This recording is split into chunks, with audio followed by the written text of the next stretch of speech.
Caroline donne rapidement le ton. Dans la famille, on adore rire.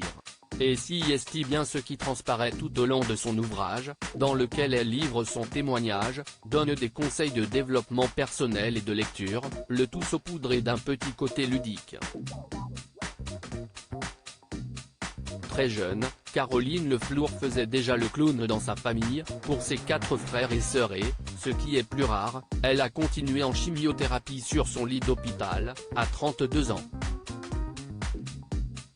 C'est pendant cette période qu'elle prend des notes sur un petit carnet pour être actrice de la maladie, partenaire des médecins et pas victime, comme pour transmettre en testament ce que j'avais appris de la vie, au cas où. Explique-t-elle. 6 ans plus tard, elle en tirera son One Woman Show, la chauve-souris, où l'on découvre que même la chute de Chevelier au traitement peut être l'occasion d'un pied de nez au destin. D'ailleurs, son frère Sébastien avait organisé une rasage party durant laquelle il s'est rasé le crâne en signe de solidarité. Après avoir quitté l'armée, elle se lance dans le marketing dingo. Caroline ? Pas du tout.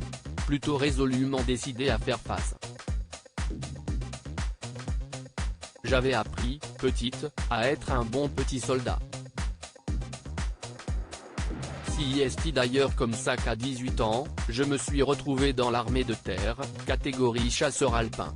Debout dans la neige à 4 h du matin, sac de pierre sur le dos, Caroline part creuser des trous pour les reboucher.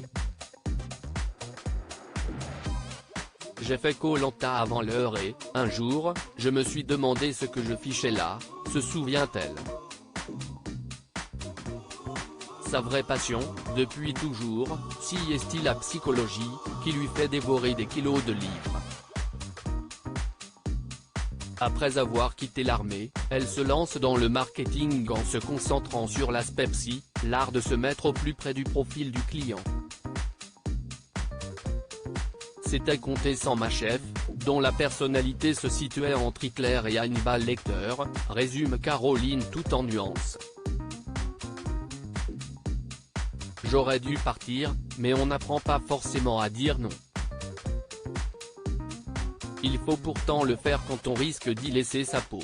Au plus fort de la maladie, elle se compare à une sucette choupa choups à 28 ans, courte nuit et stress intense l'entraînent en burn-out sévère et, 4 ans plus tard, elle est atteinte d'un cancer du sang, qui traduit physiologiquement l'enfer enduré. Elle s'applique alors à rire d'elle-même, se comparant à une sucette choupa choups, corps efflanqué et tête boursouflée par la cortisone au plus fort de la maladie.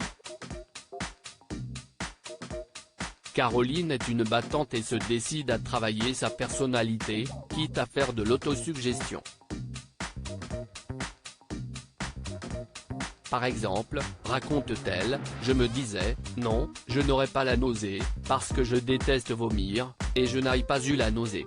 Elle teste sans a priori toutes les méthodes pour bien mourir ou bien vivre, ce qui lui permet de nous présenter aujourd'hui un véritable catalogue dans lequel chacun peut puiser des pépites, le rebirth, revisiter sa naissance, toutes sortes de thérapies, les ateliers de parole. Elle s'inspire de toutes ces réflexions pour mettre au point sa propre méthode, qui reste en permanente évolution. La rémission est au bout du chemin. Les obstacles semblent derrière elle. Mais la vie lui réserve d'autres surprises.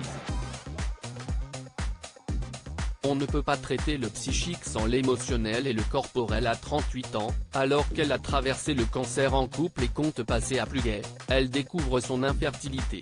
Une autre se serait laissée abattre, mais Caroline a appris à s'interroger, son corps ne serait-il pas en train de lui souffler un message ? Les épreuves et le travail sur moi m'avaient enseigné à bouger. Alors j'ai tourné toutes les pages d'un coup, celles des galères qui me soudaient à mon compagnon depuis des années. Je suis tombée amoureuse d'un Breton, direction Vannes, et on s'est mariés. Ensuite, je me suis reconvertie en psychosomatothérapeute. On ne peut pas traiter le psychique sans l'émotionnel et le corporel. Il faut vivre aligné, si est ce que je souhaite transmettre. À 40 ans, Caroline est alignée, elle a payé pour en arriver là. Elle voudrait que les autres le soient à moindre frais. En apprenant à bouger les lignes.